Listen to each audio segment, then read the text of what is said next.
감사합니다. 여러분 혹시 그 자폐증이라고 들어보셨어요? 네. 다른 사람하고 정상적인 의사소통을 못하는 사람들 그런 증상을 자폐증이라고 그래요. 네. 우리가 발달 장애라고도 얘기를 하죠. 네. 근데 자폐증의 특징은 동일한 행동을 반복해서 하거나 아니면 다른 사람들이 정서적으로 소통이 안 되는 경우들을 얘기를 합니다. 그래서 정상적으로 실제로 어려운데 이런 오늘 강의는 이런 정상적인 소통이 안 되는 분들에 관해서 강의를 해주실 분을 우리가 모셨어요. 근데 이분은 대화나 이런 신호를 통해서 소통을 하는 시도하는 것이 아니고 어떻게 시도하냐면 음악을 통해서 소통을 시도하는 분을 모셨어요. 음악. 근데 이 자폐를 갖고 있는 학생들이 그 연주를 한다는 거는 굉장히 어려운 일일 것 같아요. 근데 혼자만 연주하는 게 아니라 이분들 합주를 합니다. 협연을 하는 거죠. 아마 제가 알기에는 세계에서 이런 경우가 없는 거로 알고 있는데 클라리넷 앙상블 그런 분을 오늘 모셨어요. 근데 이분이 그 우리 학생들을 가르치다가 힘들 때도 굉장히 많았을 때요. 연주를 이렇게 그 지도하다가 갑자기 학생이 선생님 뺨을 때리기도 하고 그리고 헤드락을 걸어서 막 이기도 한답니다. 그 다음에 이 악기를 뭐 부러뜨리기도 한대요. 이거 얼마나 힘들었겠어요. 혼자도 아니고 여러 명을 모아서 그 연주단을 만들어 가려니까 아마 중간에 그만두고 싶은 때도 많았을 것 같다는 생각이 들어요. 근데 이 학생들은 이런 자폐를 갖고 있는 학생들은 놀라운 능력도 많답니다. 어떤 학생들은요, 그 한 번 연주를 이렇게 듣고만 악보가 없어도 듣기만 해도 그걸 똑같이 연주할 수 있는 능력이 있대요. 신기하죠. 그리고 우리 열 손가락으로 피아노 건반을 땅 때리면 우리 그냥 똑같은 소리 날 거 아니에요? 근데 어떤 악보를 보고 땅 치면 10개를 치는데 그 사이에 음이 나온대요. 그리고 팔꿈치로 빵 쳐도 원하는 음을 낼 수가 있답니다. 정말 놀라운 용자. 굉장히 놀라워들 하시는데 저도 굉장히 놀랐어요. 그래서 이런 학생들을 무려 9년 동안 지도해 오신 분을 오늘 모셨어요. 9년 동안. 대단한 분이죠. 그래서 오늘 강의 중에 우리 학생들이 나와서 이 자폐를 갖고 있는 학생들이 나와서 우리한테 연주도 해줄 거예요. 오늘 한번 여러분 절대 평생에 잊지 못할 연주를 듣게 될 건데 우리 학생들이 이 연주를 무려 3,000번이나 연습을 했답니다. 이런 감동과 놀라운 얘기를 우리한테 전해주실 고대인 선생님을 여러분 따뜻한 박수로 모셔주시기 바랍니다. 자, 고 선생님 오십시오.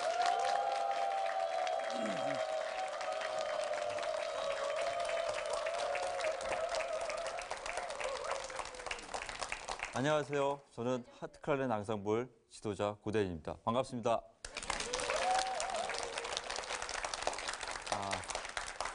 소개해 들으신 바와 같이 저는 조금은 특별한 아이들을 지도하고 있습니다.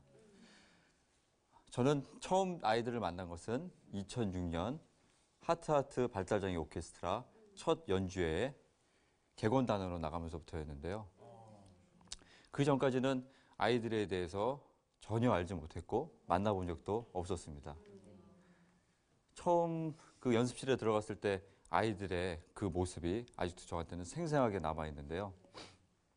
처음 연습실에 들어가자마자 이상한 손짓을 하며 원을 계속 그리며 뛰어다니는 아이도 있었고요.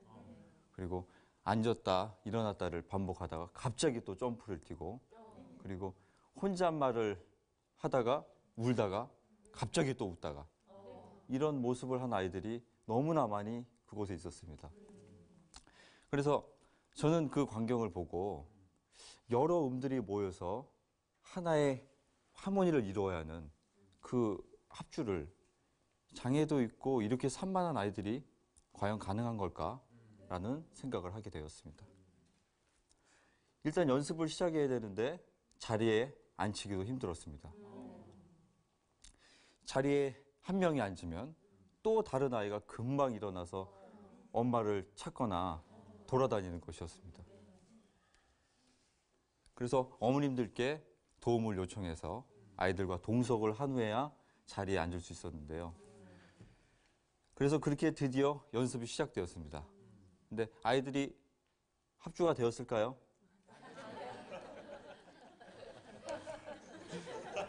역시 제 생각대로 합주는 전혀 되지 않았습니다. 각기 다른 악기가 소리를 제각각 내서 하나의 화음을 이루어야 하는데 한 파트에서 멜로디를 불면 모든 아이들이 그 멜로디만 따라 부는 것이었습니다. 그것도 여기저기서 막 삑삑 소리에 이런 정말 이게 악기 소리인지 어떤 소리인지 구분이 안 될 정도로 정말 말도 안 되는 그냥 엉망진창이었습니다. 그렇게 얼마간의 연습 시간이 지난 후에 첫 연주의 날이 되었는데요.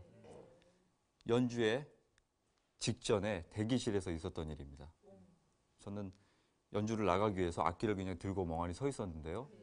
아이들 중에 가장 키도 크고 덩치도 컸던 아이가 저에게 순식간에 뛰어와서 저의 뺨을 세게 후려치고 가는 겁니다. 정말 믿기지가 않으시죠? 저는 너무 기가 막히고 막 화도 나고 나는 연주하러 와가지고 지금 왜 이게 뺨을 맞고 있나. 정말 너무 어이가 없었습니다. 그 광경을 보신 그 어머니가 급히 뛰어오셔서 저에게 너무 죄송하다며 거의 정말 무릎을 꿇다시피 하시며 그렇게 죄송하다는 말을 그렇게 반복하시는 걸 보았는데요. 저는 너무나 화가 났지만 그 어머니의 모습을 보면서 이 장애 아이들을 이렇게 키우시는 부모님은 정말 얼마나 힘이 드실까. 제가 그런 공감이 되고 정말 마음이 들었습니다. 그렇게 얼굴이 얼얼한 상태로 그렇게 연주를 그렇게 끝내고 연주회는 끝이 났습니다. 그리고 나서 2번씩 있는 정규 연습 시간이 되었는데요. 그 연습 시간도 편한 날은 없었습니다. 저의 그 뺨을 때렸던 그 아이는 페트병이라는 병은 다 가져와서 그것을 부는 거에 꽂혀서 연습 시간 내내 계속 이런 식으로 계속 불어대는 겁니다. 그것이 한두 번이 아니라 2시간 내내 불어댄다고 생각을 해보십시오. 그건 말릴 수도 없었습니다. 또 맞을까 봐.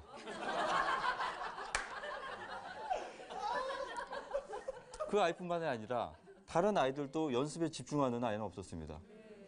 갑자기 또 엄마를 찾아서 나가거나 또 더 심한 경우에는 자신의 손등을 물어뜯어서 자해를 하는 아이들도 있었습니다.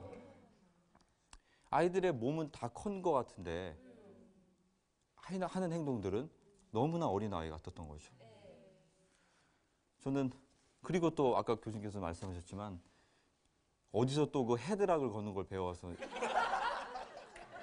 제가 악기를 연주하고 있는 도중에 이런 식으로 갑자기 저의 머리를 잡아채서 저의 악기가 망가지는 일도 여러 번 있었습니다. 저는 여기 악기를 가르치러 오는 것이 아니라 거의 고난을 당하러 오는 수준이었습니다.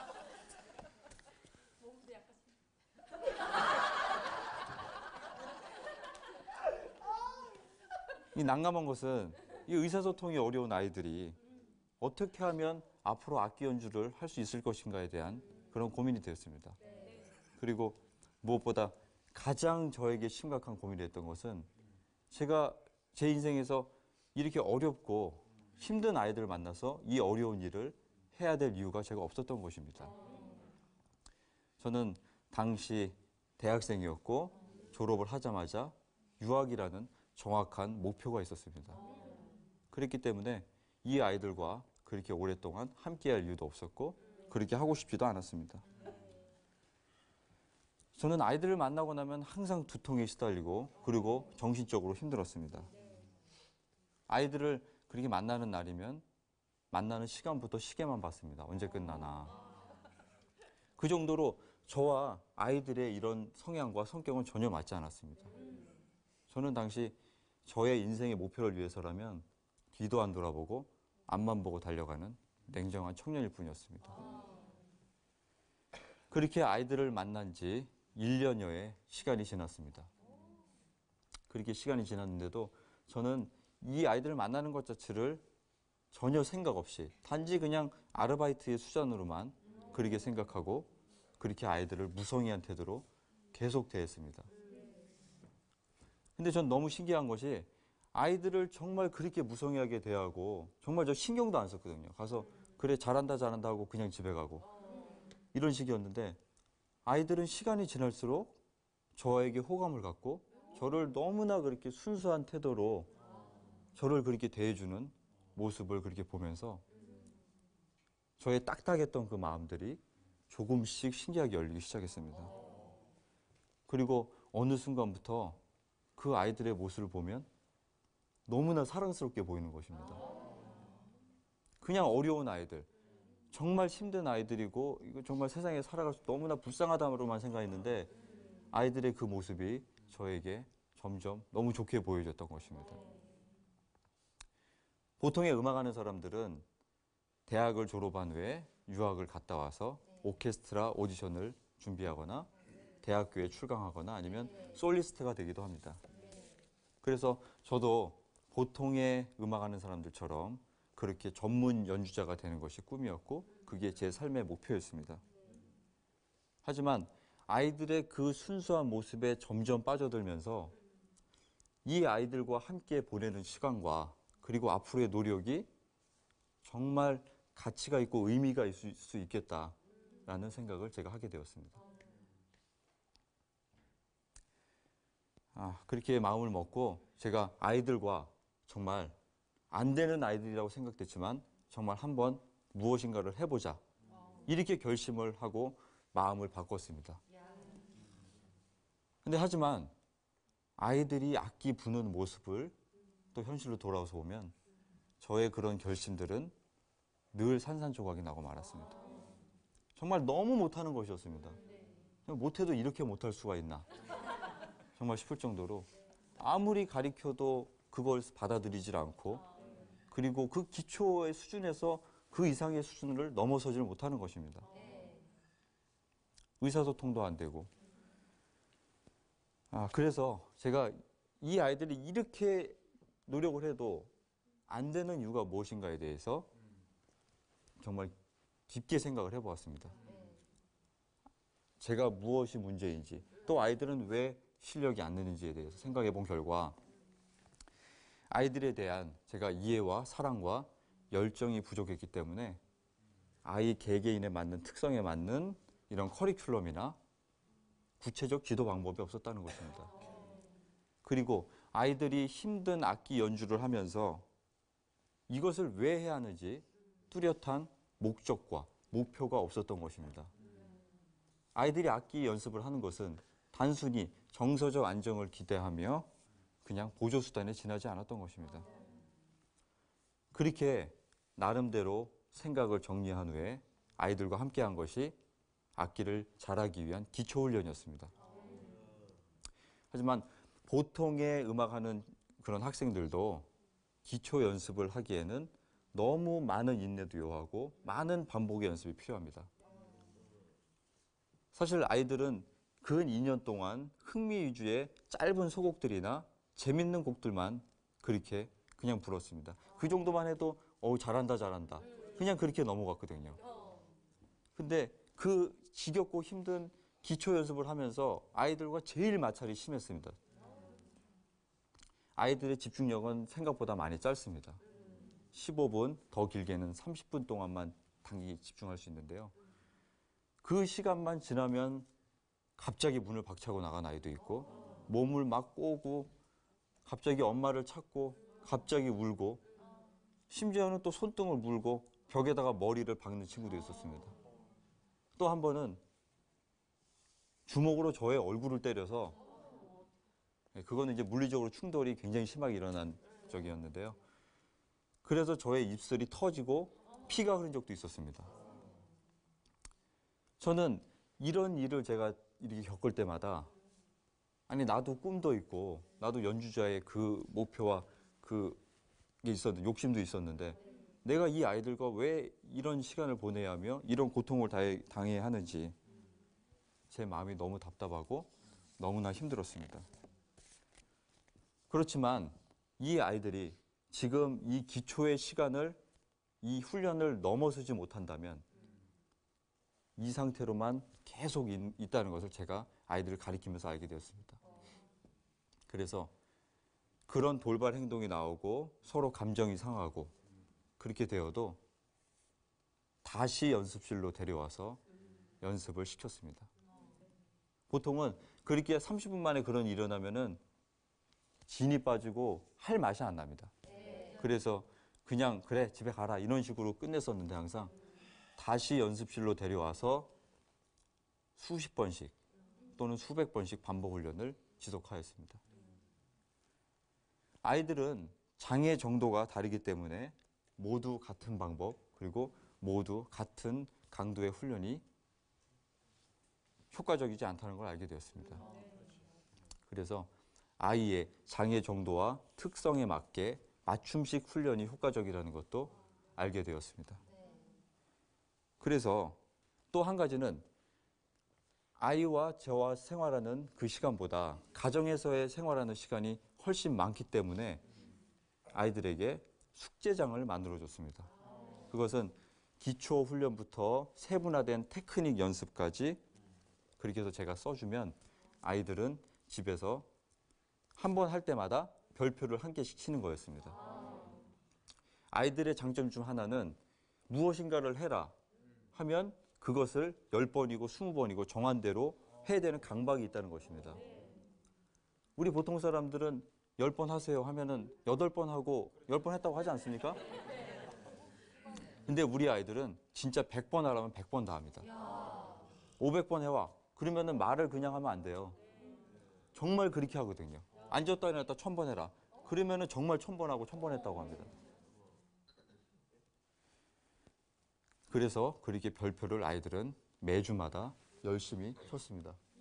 여기 이렇게 보시면 아이들이 이렇게 일주일에 한 번씩 제가 숙제를 내주면 이렇게 별표를 칩니다. 별표 보이시나요? 지금 이제 작아서 안 보이시겠지만 이 숫자들이 다 똑같습니다. 이렇게 보시면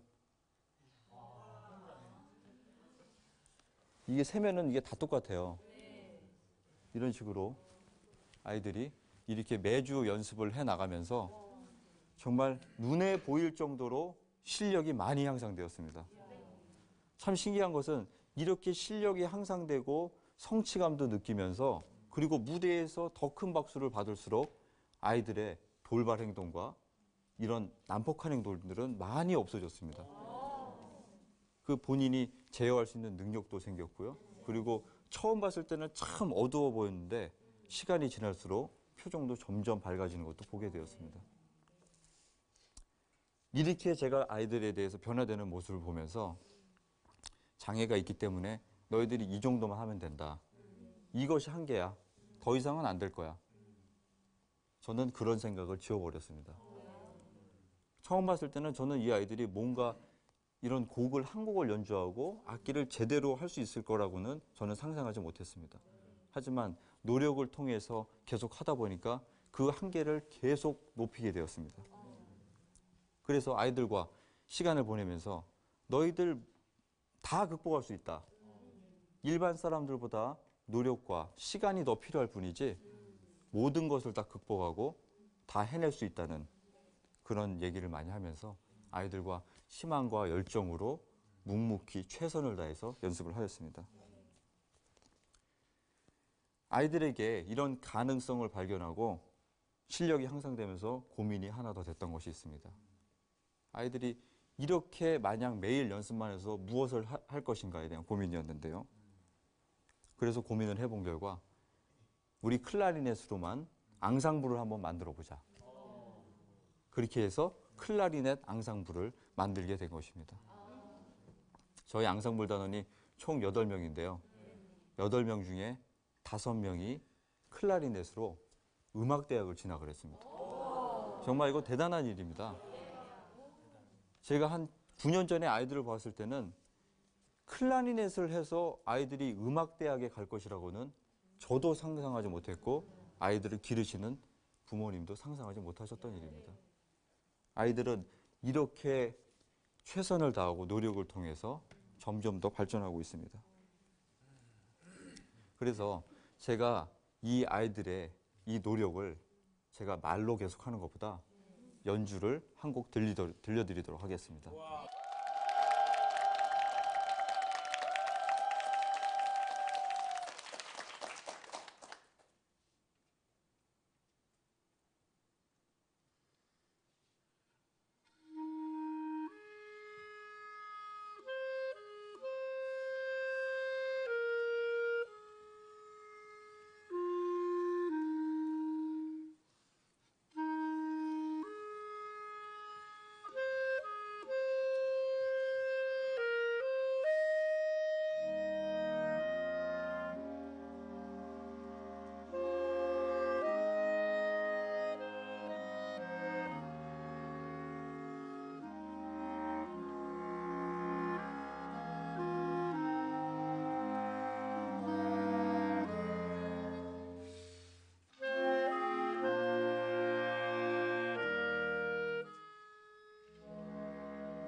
연주 어떠셨나요? 정말 감사합니다. 정말 열심히 연습했습니다. 감사합니다. 저는 이 자리에서 사랑의 힘에 대해서 조금 말씀드리려고 합니다. 사랑의 반대는 미움이 아니라 무관심이라고 생각합니다. 그래서 진실한 사랑은 관심으로부터 시작됩니다. 저는 아이들과 함께 많은 시간을 보내면서 아이들의 작고 사소한 것에 관심을 갖기 시작하였는데요. 그런 관심은 아이들에 대한 열정이 되었고, 그리고 아이들을 사랑하게 되는 그런 통로가 되었습니다. 그래서 지금은 이제는 불편함 없이 무한 신뢰와 무한 의지가 가능하게 된 사이가 되었습니다. 지금은 아이들과 눈짓으로 몸짓만으로도 서로의 마음을 읽을 수 있습니다. 아이들은 관심 있는 사람에겐 좋아하는 것, 그리고 뭐 발 사이즈도 물어보고요. 그리고 집 전화번호, 그리고 부모님 성함, 그리고 차 번호까지 생각지도 못한 것들을 다 물어보고 있습니다. 그래서 저의 아버지가 무엇을 하시며 또 제 동생은 몇 살이고 그리고 저희 부모님 집 전화번호까지 아는 친구들도 있습니다. 이것은 저와 아이들이 서로 사랑하고 있다는 증거이고 또 소통하고 있다는 증거라고 저는 생각하고 있습니다. 제가 가르치는 아이 중에 아주 특별한 능력을 가지고 있는 친구도 있는데요. 그 달력의 요일을 수백 년 전후로 다 정확히 알아맞춥니다. 너무 신기하죠? 예를 들면 2487년 5월 4일이 무슨 요일이니? 이렇게 물어보면 바로 나옵니다. 정말 신기한 일인데요. 틀린 적이 없습니다. 그리고 또 하나의 능력은 음을 맞추는 능력이 정말 진짜 상상할 수 없을 정도로 정확한데요. 보통 사람들은 2개, 이성부를 피아노로 이렇게 치거나 3개, 4개 맞추면 많이 맞춘다고 하거든요. 근데 이 친구는 그냥 뭐 요렇게 치는 거는 다 맞추고 일단 그냥 이런 식으로 꽝 쳐도 그냥 싹 맞춰버립니다. 한 20개의 음을 한 번에 그냥 탁탁탁탁탁 이렇게 맞춰버려요. 발달장애인들에게 이런 천재적인 특성들이 되게 나타나기도 합니다. 여러분, 발달장애인들을 보시면 조금만 이해해 주시기 바랍니다. 아이들이 궁금한 것이 있으면 때와 장소를 가리지 않고 무례하게 물어보거나 지나치게 행동할 때도 많습니다. 지하철이나 공공장소에서도 그런데요. 어떤 한 사람이 책을 보고 있으면 그 책 제목이 궁금해서 참지를 못합니다. 일반인 같은 경우에 너무 궁금하면 책 제목이 뭔가요? 이렇게 물어볼 수도 있잖아요. 근데 아이들은 그냥 지나가다가 그런 사회성이 없는 거예요. 물어볼 수 있는. 그냥 지나가다가 이렇게 책을 확 들춰봅니다. 생판 모르는 사람인데. 그 사람은 너무 놀라는 거죠. 네, 깜짝 놀랍니다. 근데 그 아이들이 그거를 잘못했다고 생각하는 게 아니라 모르고 하는 것이거든요. 그래서 이런 행동들 때문에 일반 사람들과 소통이 되지 않고 고립되어 살아가는 것입니다. 일반 사람들은 이런 모습이 늘 낯설기에 아이들에 대해 경계의 대상이 되고 외면당하고 무시당하면서 마음속에는 외로움과 분노가 쌓이게 되는 것이죠. 그리고 포기와 좌절에 늘 익숙하게 되는 것입니다. 발달장애인들은 외면하고 그렇게 경계의 대상들이 아닙니다. 이런 여러분의 작은 관심과 소통이 발달장애에겐 희망과 용기이고 또 기쁨이 됩니다. 제가 수년 전에 아이들을 가리키면서 핸드폰을 제가 이렇게 보게 되었는데요. 관심 있고 좋아하는 사람들에게 나는 누구야? 너는 뭐해? 나는 무슨 음식을 먹는 걸 좋아해? 나는 지금 뭘 하고 있어? 그냥 이런 식으로 막 보내는 것을 보았습니다. 이게 사실 꼭 답장을 해야 되는 그런 얘기도 아닌 것도 있죠. 근데 어떤 누구도 그 문자를 읽고 답문을 해주지 않는 것이었습니다. 근데 단 한 분 답문을 해주실 분 있으세요? 누구였을까요? 네, 아이의 어머니만 답장을 해주셨습니다. 심지어는 아버지와 형제들도 답문을 안 해주는 걸 봤어요. 네. 참 그냥 보내줄 수도 있는데 저는 그것을 보고 정말 너무 마음이 아팠습니다. 이 아이들도 사회 구성원으로서 다른 사람과 소통하고 그리고 그렇게 잘 지내고 싶은 마음이 분명히 있을 텐데 아무도 그 말도 안 되는 그런 얘기를 했더라도 답장을 안 해주는 것입니다. 사실은 저도 아이들이 문자가 많이 옵니다. 문자도 오고 전화도 많이 오는데 저도 한 3, 4년간은 답장을 안 해줬어요. 그냥 그 얘기가 꼭 답장하지 않아도 되는 것들이고 그리고 너무 많이 오니까 귀찮기도 했습니다. 그래서 다 무시하고 그냥 전화도 안 받고 답장도 안 했는데 그 일을 보고 나서부터는 제 상황이 어떠하든 반드시 답장을 해주고 또 오는 전화는 받고 있습니다. 전화를 못 받은 경우에는 제가 또 다시 해요. 참 재밌는 것은 제가 너무 바빠서 핸드폰을 못 볼 때가 있잖아요. 그래서 나중에 핸드폰을 열어보면 문자가 80통씩 와 있어요. 어? 여기 있는데 문자가 80통씩 와 있습니다. 그리고 전화를 안 받잖아요. 그러면 전화를 받을 때까지예요. 전화가 수십 통씩 있던 때도 있었습니다. 그러니까 문자를 그렇게 계속 하는 이유가 제가 볼 때까지 하는 거예요. 계속 똑같은 내용을. 그러면은 저는 더 강박적으로 120개 합니다. 똑같은 얘기를. 그래 누가 얘기나 해보자 하고. 그래서 지금은 이게 아이들에게 문자가 제가 안 온다고 생각하면 제가 너무 외로울 것 같아요. 네, 항상 제 핸드폰을 이렇게 울리게 해주는 아이들이 정말 너무 고맙습니다. 그리고 여기 보시면 이 아이들이 저한테 이렇게 문자를 보내는 건데요. 하루의 일과를 항상 이렇게 보내요. 네, 이런 식으로. 근데 이 친구가 2년 전부터 저한테 문자를 보내기 시작했는데요. 2년 동안 지금까지 단 하루도 빠진 적이 없습니다. 이게 최근 근래 10일 정도만 제가 이게 보면은 뭐 자기 얘기하고 저는 근데 항상 똑같습니다. 수고했다. 네. 저는 항상 똑같아요. 네. 수고했다. 네. 이런 식으로.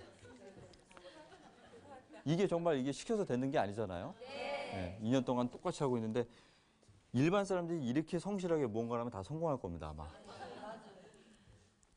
제 경험으로 소통은 아주 작은 것을 소중히 여기고 반응해 주는 것이라고 저는 생각하고 있습니다.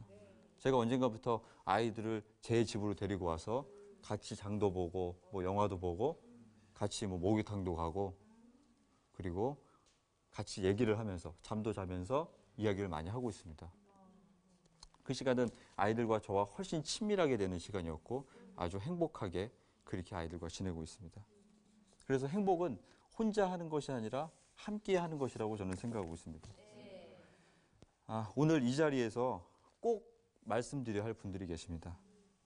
아이들을 이 자리에 있기까지 이만큼 아기를 할 수 있기까지 실제적인 숨은 공로자들이신데요. 제가 이 자리에서 뭐 강연을 하고 있지만 이 자리는 제가 아니라 저희 아이들의 어머님들이 이 자리에 저희는 서셔야 된다고 저는 생각하고 있습니다.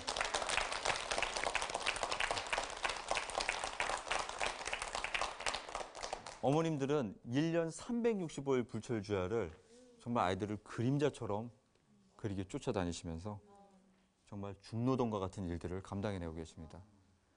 저는 지금 아이들을 9년째 봤지만 정말 키워보지 않으면 모르세요. 정말 겉모습은 이렇게 멀쩡해 보이지만 너무나 많은 문제들이 있습니다. 정신적으로, 육체적으로 세상과 사람들과 부딪히면서 정말 누구한테 말 못할 이런 일들을 저는 간접적으로 겪잖아요. 근데 너무나 힘든 일들이 정말 눈물 날 만큼 힘든 일들이 많아요. 제가 얘기를 할 수가 없습니다. 그거를.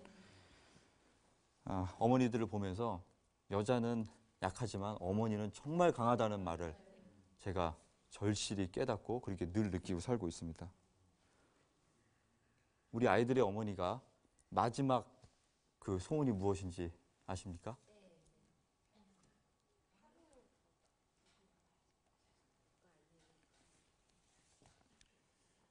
내 아이들보다 하루 늦게 죽게 해달라는 것입니다. 저는 어머니들이 아이들을 대하는 그 눈빛과 행동을 보면서 아주 그 눈빛 속에 슬픔과 그 여러 가지들이 많이 있는 것을 항상 저는 보고 있습니다. 저는 어머니들을 이 아이들 키워내시는 어머니들을 저는 진심으로 사랑하고 존경하고 감사합니다. 지금 이 자리에 와 계신데요. 박수를 한번 위로와 격려의 박수 좀 크게 쳐주시겠습니다.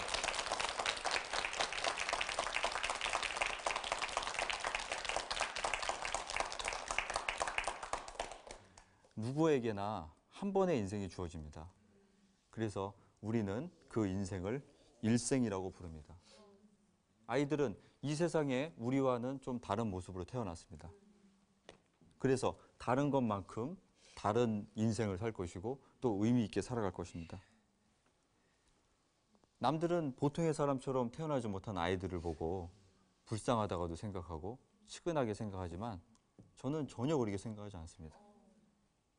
이 다름이 곧 이 아이들의 삶의 능력이고 그것이 경쟁력이고 그것이 저는 힘이 될 줄 그렇게 믿고 있습니다. 아이들이 한 번뿐인 이 인생을 음악을 통해 세상과 소통하고 그리고 정말 가치 있게 살아갈 것입니다. 발달장애 아이들을 우리와 다르다고 너무 이상한 시선으로 보지 않으셨으면 좋겠습니다. 제 얘기는 여기까지고요. 저와 함께 연주하는 친구를 한 명 불러서 얘기를 하도록 하겠습니다. 윤성옥은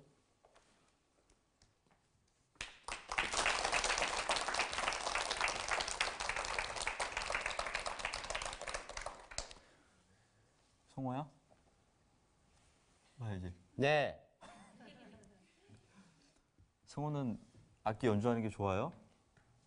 좋아요. 왜 좋아요, 악기 연주하는 게?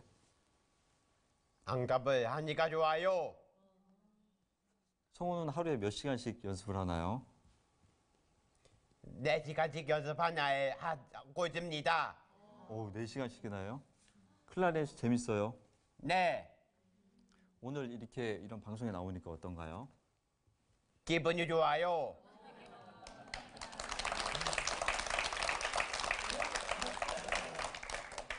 성호는 앞으로의 꿈이 어떻게 돼요? 피아니스트와 클라리네티스트가 되고 싶습니다. 성호는 연습실 오는데 하루에 몇 시간씩 걸려서 오나요? 4시간. 그렇게 엄마랑 그렇게 그 많은 짐을 들고 그렇게 왔다 갔다 하는데 성호 많이 안 힘들어요? 네, 선생님이 봤을 때는 너무 힘들어 보이는데 정말 네, 힘들긴 한가 봐요. 네. 계속 내만 할 건가요? 힘들지만 참고 열심히 해야 됩니다.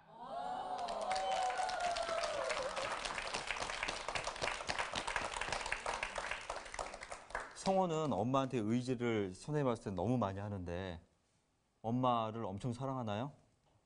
네, 엄마를 얼만큼 사랑해요? 많이 사랑합니다.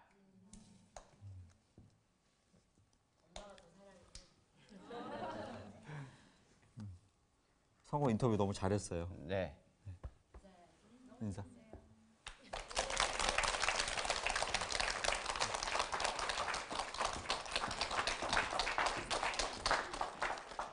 고 선생님, 들어오시죠.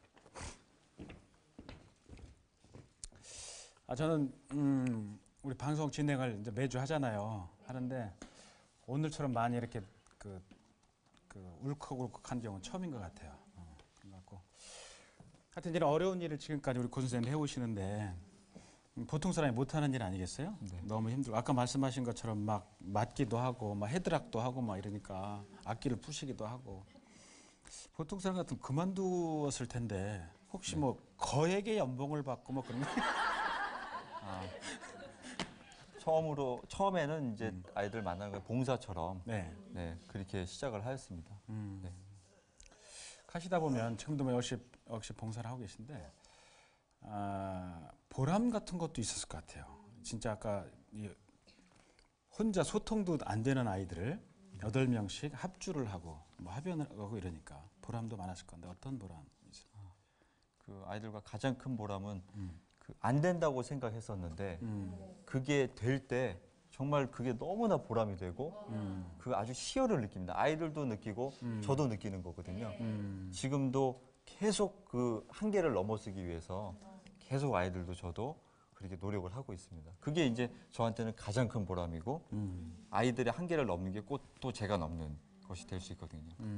처음에 시작할 때 만났을 때 하고 나중에 크면서 뭐 학교도 8명 중에 아까 5명 네, 됐다나요? 보람이 있을 것 같아요. 근데 이렇게 그 클라리넷 앙상블을 하고 계신데 나중에 우리 아이들의 꿈도 있을 거고 네. 우리 고 선생님의 꿈도 있을 것 같은데 혹시 네. 소개해 줄 수 있습니까? 그 아이들과 저의 그 꿈이 공통적인 부분이 있는데요. 저는 아이들이 많은 이런 정말 사람들이 좋아할 만한 이런 레퍼토리를 만들어서 이런 곡들을 만들어서 아이들과 전 세계를 다니면서 연주를 하는 것이 저는 그게 꿈이라고 생각하지 않고 전 그렇게 될 것 같아요. 박수 한번.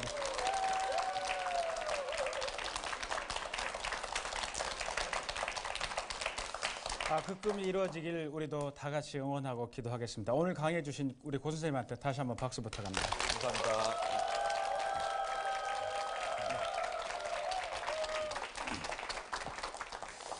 아까 고 선생님이 강의 중에 그 얘기 하더라고요. 사랑의 반대는 미움이 아니고 뭐다? 무관심이다.